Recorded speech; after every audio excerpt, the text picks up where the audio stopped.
2-1. Buna ne yazmısan? Yaş bu düzdür. Bu da düzdür. Bu. Z ya. A yaş düzdür. Bu da düzdür. Ha bu düzüydü. Bu.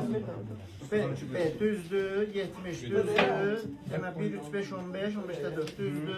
Bu 70 perimetre düzdür. 9. Herkes sen biraz 9. Ha. Bu düzdür. 100 manat çalı. Ya, Jackpot.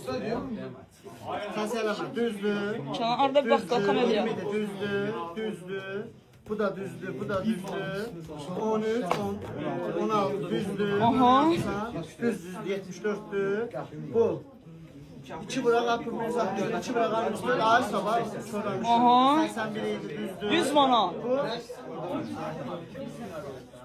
Mani heyecanlarım elə manat. Diyen ki yarı banda. Tamam bu yarı kabul edilir. Daha düzün yarısı.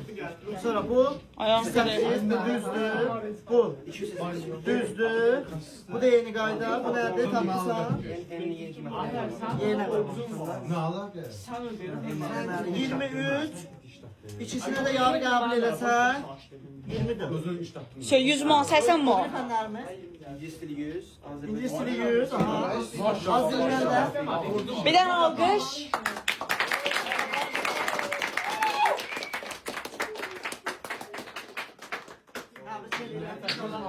Daha yaxşı. 80 manat. Həkim öğrencisi olsun. Sizə qismət olsun.